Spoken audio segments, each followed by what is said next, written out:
Hello everyone, and welcome to my General Hospital official channel. I hope everyone is having a wonderful day. Before we begin, please hit the subscribe button and give this video a thumbs up. Next on General Hospital for Wednesday, November 5th, 2025, the day in Port Charles begins with tension that can almost be felt in the air. The morning light filters through the blinds at the Quartermain mansion, where Drew paces back and forth, his jaw tight, his phone in hand but unanswered. He knows the situation has spiraled out of control, too many mistakes, too many secrets that finally caught up with him. Sam walks in quietly, studying him, her voice cautious. "Drew, you've been up all night. Talk to me. What's going on?" He glances at her, his eyes filled with frustration.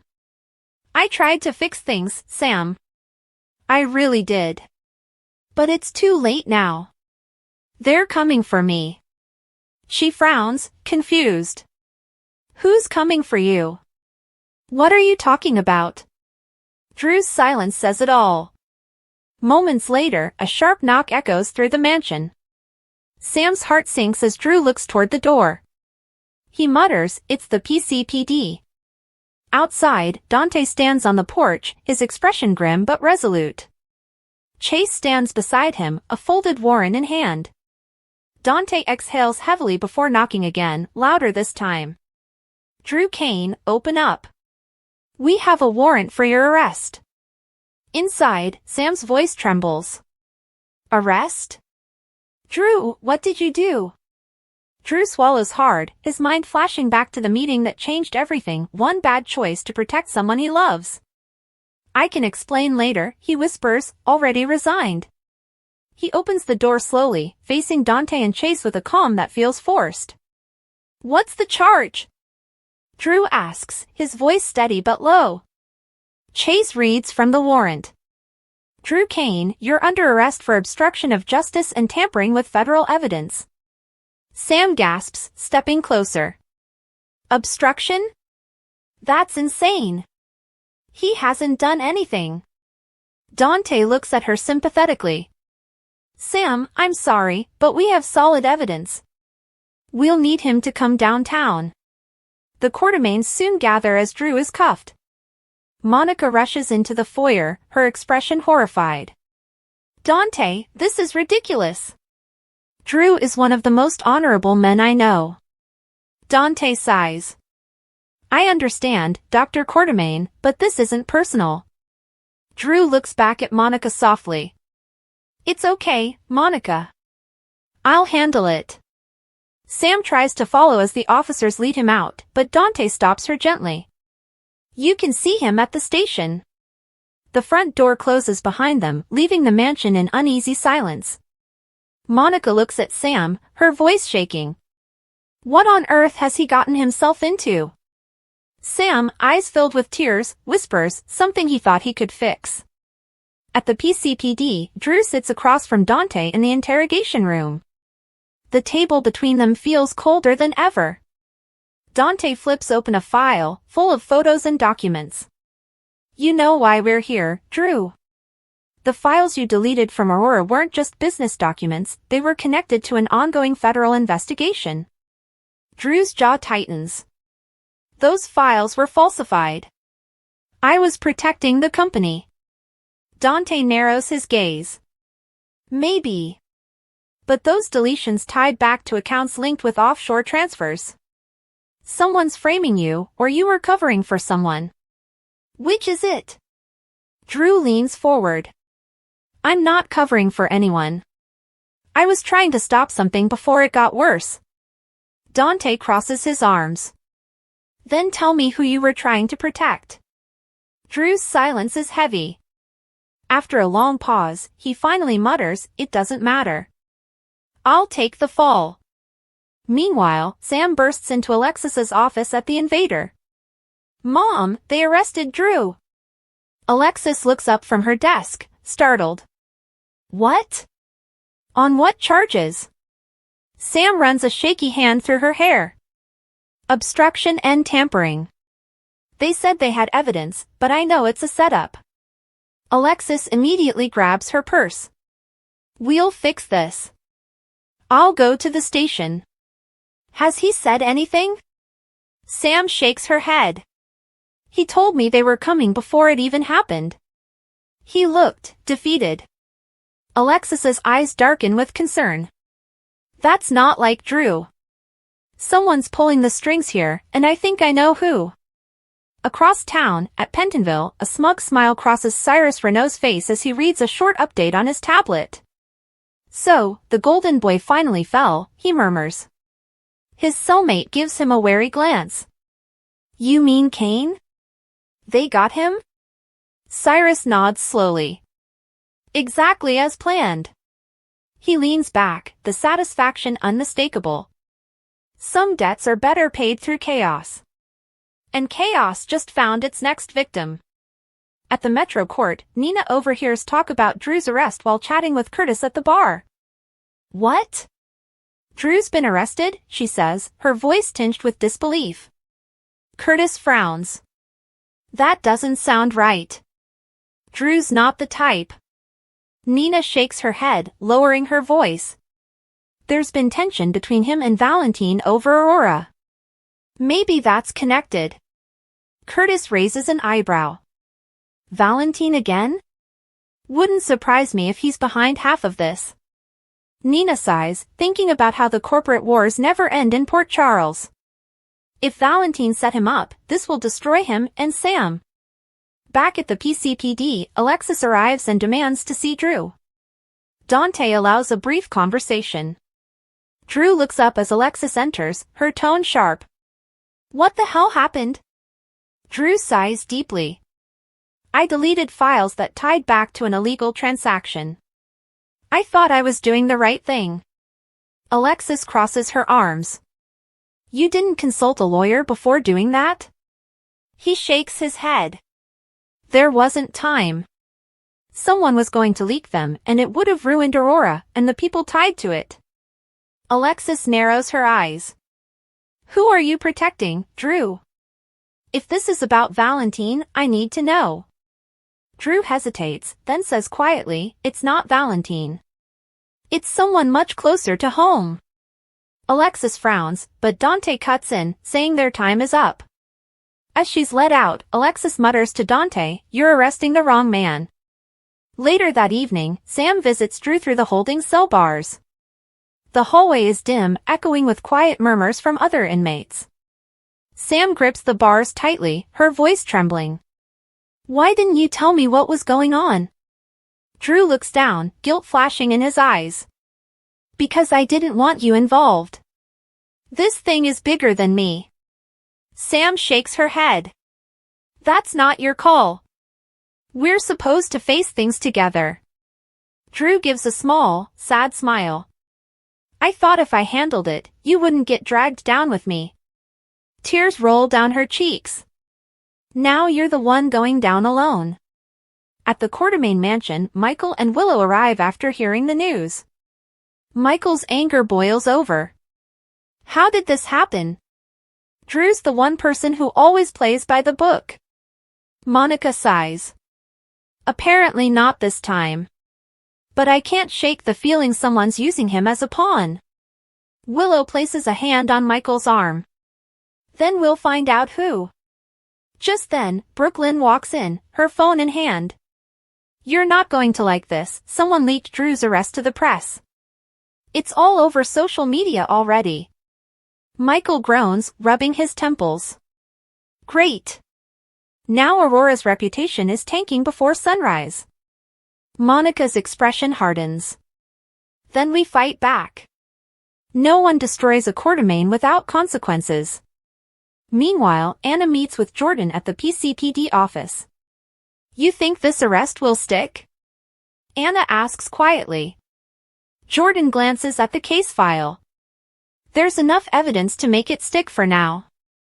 But something doesn't add up. The timeline of those transactions conflicts with Drew's own travel logs. Anna nods. Which means someone planted digital evidence. Jordan agrees. Exactly. And if that's true, we're looking at a sophisticated frame job. Anna exhales. Who benefits most from Drew's downfall? Jordan thinks for a moment. Whoever wants to destabilize Aurora, and maybe even Sunny's alliances. Speaking of Sunny, he's not far away when he receives the call from Brick. Boss, you're not going to believe this, Drew Kane just got booked at the PCPD. Sunny leans back in his chair, frowning. That doesn't sound like Drew. What's the real story? Brick replies, rumor is, someone wanted him silenced.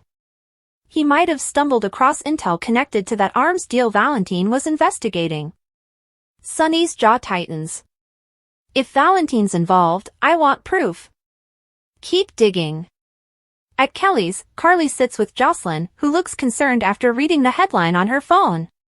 Mom, Drew's arrested. They're saying obstruction and tampering. Carly's eyes flash with disbelief. That's nonsense. Drew wouldn't do that. Joss frowns. Then who's framing him? Carly exhales deeply. Someone who's afraid of what he knows. She looks out the window thoughtfully. And if I know Drew, he's not going down without finding the truth. Hours later, night falls over Port Charles. Inside his cell, Drew sits quietly, replaying everything that's happened. The words of his arrest echo in his head, but what hurts most is seeing Sam's face as he was led away. He pulls out a folded piece of paper from his pocket, a note he wrote before the police arrived. It's addressed to her, unfinished, just 3 words, I'm sorry, Sam. Outside, Dante and Chase review surveillance footage from Aurora. Chase points at a timestamp. Wait a second. Look at that, someone accessed Drew's system remotely 20 minutes before the deletions. Dante leans closer. So it wasn't him. Chase nods. Someone wanted us to think it was. Dante closes the laptop. We need to find that IP address. Back at Alexis's office, Sam stares at the ceiling, exhaustion written all over her face. Alexis brings her a cup of coffee. You can't lose hope yet. Dante and Chase are good cops. If there's something off, they'll find it. Sam looks up weakly. I just keep wondering, what if this isn't about Drew at all? What if it's about me? Alexis blinks. What do you mean? Sam swallows hard. Whoever's doing this knows Drew would take the fall for someone he loves. And that's exactly what he's doing. Across town, Valentine meets with a mysterious associate in a dimly lit office. The plan worked, the man says quietly. Kane's in custody. Aurora's vulnerable. Valentine doesn't look pleased. I didn't ask for this, he says coldly. I wanted a partnership, not sabotage. The man smirks. Intentions don't matter now. The board's panicking, and that benefits both of us. Valentine stands, eyes darkening. You made a mistake. Because when Drew finds out who really did this, it won't just be his career at stake, it'll be yours. As the episode closes, Drew looks up from his cell as Dante re-enters. Dante's tone is different this time, urgent. Drew, we might have found something. There's a chance you're being set up. Drew's expression flickers with hope for the first time. Then find whoever's behind it before it's too late. Dante nods. We're working on it. But whoever did this knew exactly what they were doing. The cell door closes again, and the camera lingers on Drew's determined face, a man ready to fight back. Port Charles sleeps uneasily as the storm brews. Secrets, lies, and loyalties collide once more, because nothing in this town stays buried for long. And as the walls close in, one truth becomes clear, Drew Kane's arrest is only the beginning of something much bigger. The next move? Someone else in Port Charles will fall, and this time, no one will see it coming. The night in Port Charles grows heavier, the air thick with unease. At the PCPD, the clock ticks toward midnight, and Dante remains in his office, staring at the digital trail on his laptop. Chase leans over his shoulder, rubbing his temples. This doesn't make sense. Whoever accessed Drew's account used a high-level encryption key, something that requires internal Aurora clearance. Dante nods, his jaw tightening. Meaning the person who did this knew Aurora's security protocols. Someone close to him. Chase exhales, thinking aloud. Sam? No. She'd never do that. Maybe someone inside the company, an executive, or even Valentine. Dante frowns. Or maybe this goes higher than any of them. In his holding cell, Drew sits with his head against the wall, exhaustion settling into his bones. He hears footsteps approach. Dante again. We're working on getting you bail, Dante says quietly.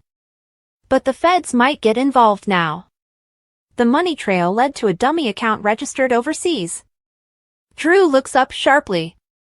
And you think I opened it? Dante shakes his head. I don't think you did, but someone wants everyone else to believe you did. Drew lets out a long sigh. I should have seen this coming. Dante studies him.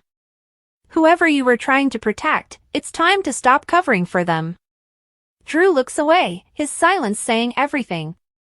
Meanwhile, at the Metro Court, Carly sits with Sonny in the private lounge, both nursing untouched drinks. Carly breaks the silence first. Drew's arrest is all over the news. Reporters are calling it a scandal. Sonny's voice is calm but edged with anger. It's not a scandal. It's a setup. Drew's too disciplined to make a mistake like this. Carly looks at him intently. You think Cyrus is behind this? Sonny nods slightly. I think Cyrus wants payback. Drew helped take down one of his money pipelines last year. This could be his revenge. Carly crosses her arms. Then we need to prove it before Drew loses everything. Sonny's eyes narrow. Brick's working on it. If there's a digital trail, we'll find it. At Pentonville, Cyrus is quietly reading a book when a guard walks by, whispering, Canes and holding. Looks like it worked. Cyrus's lips curl into a faint smile. Good. Let him think he's untouchable for now.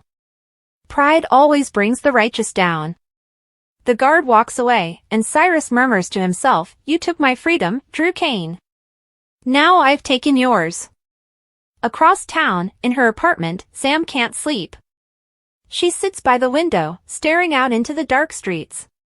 When her phone buzzes, she snatches it up. It's Spinelli. Sam, I think I found something. I hacked into Aurora's server logs. Someone logged in using Drew's credentials at 3:17 a.m. 2 nights ago. But the access point wasn't from Port Charles. Sam straightens in her chair. Where from?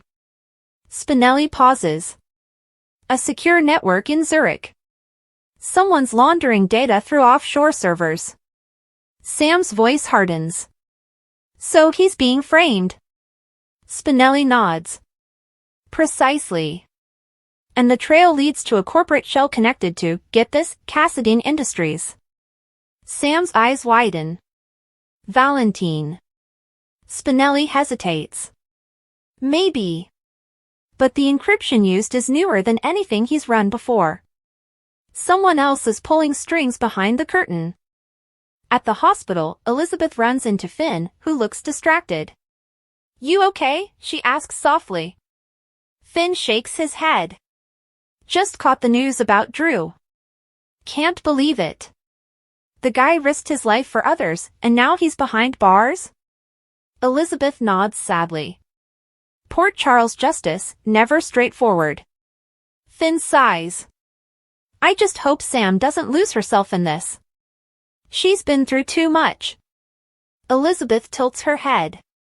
You think she still loves him? Finn smiles faintly. You don't go through what they did and stop caring overnight. Morning comes, and the media frenzy explodes. Reporters swarm outside the PCPD, cameras flashing as Sam arrives with Alexis by her side. Ms. McCall! Is Drew guilty? Did he destroy evidence to protect Aurora? Are you standing by him? The barrage of questions feels endless. Sam ignores them, walking quickly through the doors. Inside, Dante meets her. They're setting Drew's arraignment for this afternoon. Bail's going to be steep. Sam's eyes flash with determination. I'll get whatever it takes. He's not staying in there.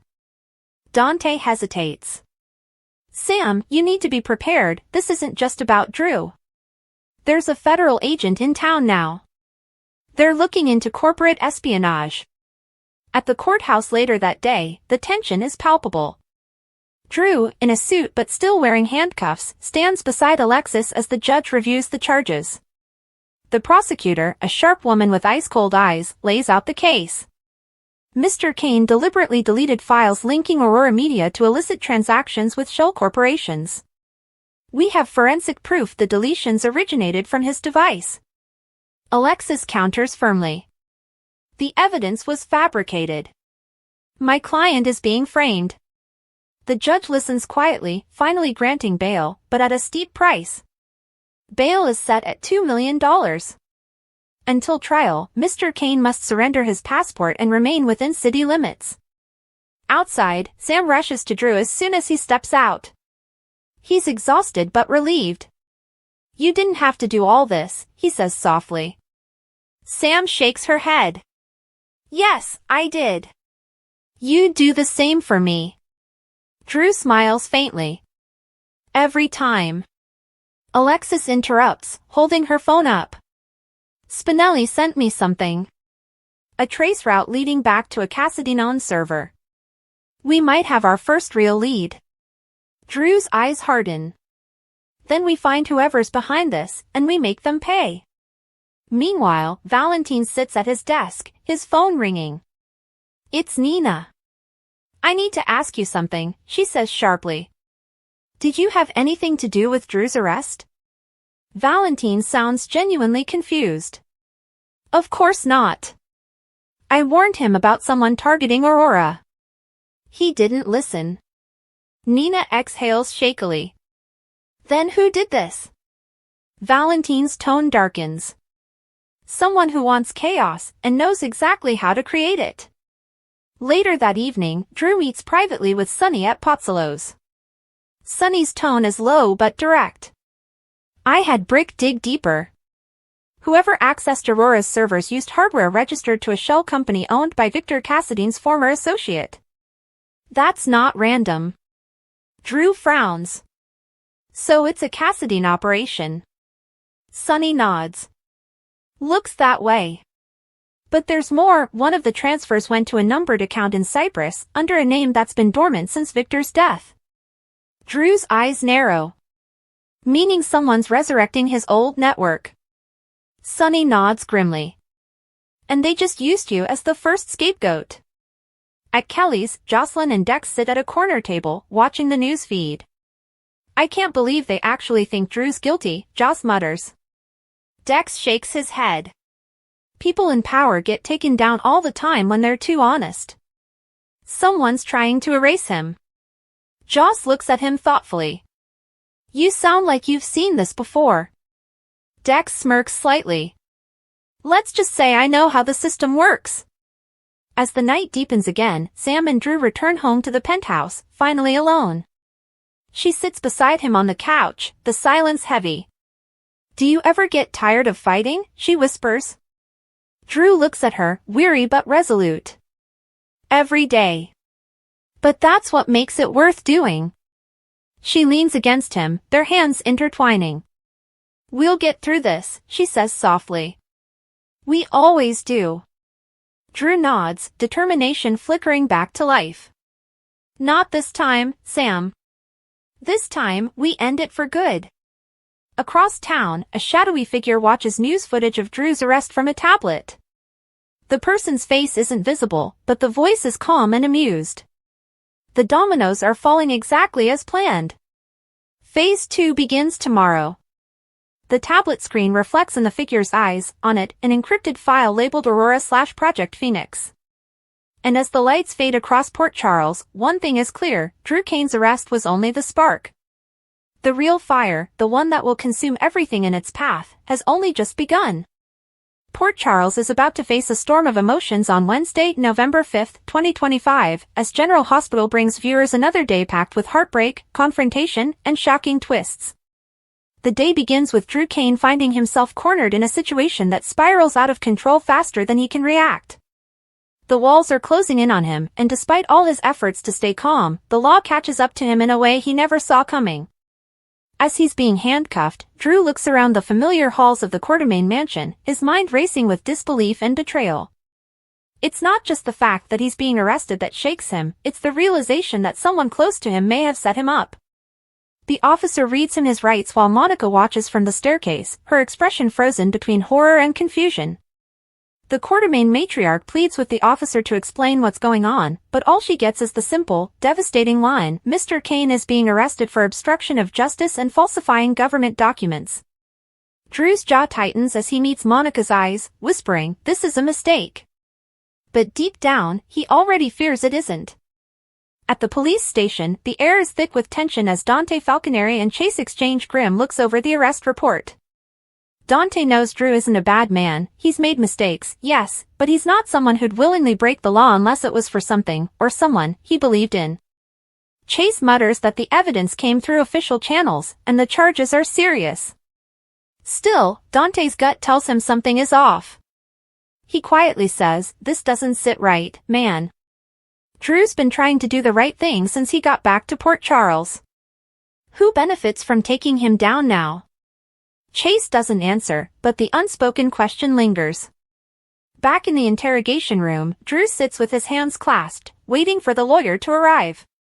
His thoughts race to his family, to Sam, to Scout, and to how he'll explain this to everyone. He's been down this road before, fighting to clear his name, and it's happening all over again. When the door opens, he expects his lawyer, but instead, it's Anna Devane. She closes the door behind her, her expression grave.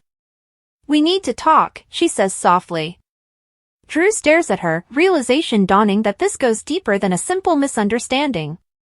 Meanwhile, Sam McCall is at her penthouse with Scout when she gets the call about Drew's arrest. Her heart nearly stops as she listens, and she immediately rushes to the station, trying to get answers. When she arrives, she spots Carly in the lobby, already on the phone demanding help from her contacts. Carly looks up at Sam, her voice sharp but filled with empathy. "They took him in, Sam. They say he's in deep this time." Sam's voice trembles as she asks what Drew could possibly have done. Carly shakes her head, whispering, "Whatever it is, it's not true. You know Drew." Sam nods, tears in her eyes, determined to stand by him no matter what. She's been through too many lies and betrayals to let another man she loves go down without a fight. When Dante comes out to talk to them, his expression is serious but sympathetic. They found records connecting Drew to a classified operation overseas. The kind that was supposed to stay buried. Someone reopened it. Sam's confusion grows. Why would anyone dig that up now, after all this time? Carly's eyes narrow, realizing that someone must be using Drew as a pawn in a larger game. Elsewhere, Nina Reeves overhears parts of the arrest story while at Crimson, and her curiosity quickly turns into alarm. She knows Drew and has always admired how he rebuilt his life after losing everything. The idea of him being arrested feels wrong, and she wonders if this has anything to do with the ELQ tensions that have been bubbling under the surface for months. Ned, or Eddie as he still half-identifies himself, receives a call about the arrest and immediately grows defensive.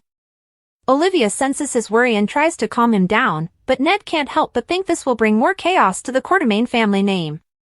He mutters that they've had enough scandals to last a lifetime, and Olivia reminds him that Drew is family now, he deserves their support. Monica soon arrives at the mansion after giving her statement to the police, clearly shaken but composed enough to take charge. She calls Tracy, telling her they need to protect ELQ from any fallout, while privately wondering who could have framed Drew. Tracy, ever the strategist, says coolly, "Someone wanted him out of the way, and if I had to guess, it's someone who knows exactly how to pull federal strings." Back at the police station, Drew finally speaks with Anna, and their conversation takes a dark turn. Anna reveals that intelligence officials believe Drew might have accessed information tied to an old military operation that went missing years ago. Drew insists he hasn't touched any of that data, that the files were sealed for a reason, and he would never risk national security. Anna believes him but admits the evidence trail leads directly to his name. He stares at her, incredulous. "You know me, Anna. I've served, I've bled for my country. You think I'd ever betray that?" She sighs, knowing how much this hurts him. No, I don't. But someone wants the world to think you did. And whoever that is, they're good. Her voice is low, warning him of the danger ahead. Drew realizes that this is not just about him anymore. Someone is orchestrating something bigger, something that could pull others in. Jason Morgan, who has been quietly observing from a distance since his return to Port Charles, gets wind of Drew's arrest through Sunny. Jason immediately wants to help, but the past between them complicates things. Sunny tells him that Drew's in real trouble, and that maybe it's time to set differences aside. Jason nods, his face unreadable but his eyes filled with determination. Later that evening, he visits the police station, standing silently outside the holding area where Drew is waiting. When Drew sees him, there's a moment of surprise, then tension. Jason steps closer and says, "I know we've had our issues, but you don't deserve this. Tell me what's going on." Drew hesitates, but eventually admits, "I think someone inside the government planted this. Someone who knows my past as well as I do." Jason offers a small nod, promising quietly, "Then we'll find them." The two men exchange a look that speaks volumes, two brothers bound by blood, separated by history, but united by the need for justice. While this chaos unfolds, Sonny Corinthos has his own suspicions. He senses that whoever is targeting Drew might also be connected to the threats circling around his own organization lately. Brick informs him that encrypted messages have been intercepted from a known Black Ops contact, a contact that once had ties to Drew's old unit. Sonny doesn't like coincidences, and he knows this one is too close to home. "If they're going after Drew," Sonny says, his tone low and dangerous, "they might be coming after me next." He tells Jason to keep close to Drew while he digs deeper into who's really pulling the strings. Carly overhears parts of Sonny's conversation and confronts him, worried that his world might once again destroy the lives of those around him. Sonny tells her that he's not sure this is about him, but he's going to make sure no one he cares about gets caught in the crossfire again. As the night deepens, Sam finally gets a few minutes alone with Drew in the holding room. She sits across from him, tears threatening to spill as she says, "I can't believe we're back here again, another fight for the truth." Drew reaches for her hand, squeezing it gently. "I'll get through this, Sam. But I need you to believe me when I say, I didn't do this." She nods immediately, her faith in him unwavering. "I know you didn't. And I'm going to prove it." Their moment is tender yet heavy with uncertainty, a quiet promise that whatever comes next, they'll face it together. Sam's resolve strengthens, she's not letting another person she loves get destroyed by lies and corruption. As she leaves the station, she crosses paths with Anna, who assures her that she's working every angle she can. Sam's voice shakes but is firm as she says, "Then you'd better move fast, because whoever's behind this isn't stopping." By the end of the day, the shockwaves from Drew's arrest ripple across Port Charles. The Quartermaines brace for media backlash, Sam and Carly join forces to uncover the truth, and Jason begins digging into Drew's military history to trace who could have forged the files. Meanwhile, Valentine Cassadine watches quietly from the shadows at the Metro Court bar, a sly smile forming as he overhears a conversation about Drew's arrest. His interest in the situation seems more than casual. He murmurs to himself, "Sometimes, the best way to protect yourself is to let someone else take the fall." Whether he's involved or just observing remains unclear, but in Port Charles, no one does anything without an angle. As the night settles, Drew sits alone in his cell, staring at the cold concrete walls, his mind racing. He can't shake the feeling that someone close betrayed him. He replays every recent conversation, every business deal, every classified email he was sent, and one name flashes in his mind, but he can't prove it yet. The sound of footsteps interrupts his thoughts. Dante returns, saying quietly that Drew might be released on bail in the morning, but the investigation is far from over. "You're in deep, man," Dante warns. "Be careful who you trust." Drew nods solemnly, replying, "That's the problem, I don't know who I can trust anymore." As Dante leaves, Drew's eyes narrow, his soldier's instincts kicking in. He's not going to wait for someone else to clear his name. He's going to find out who did this, and when he does, they'll regret ever coming after him.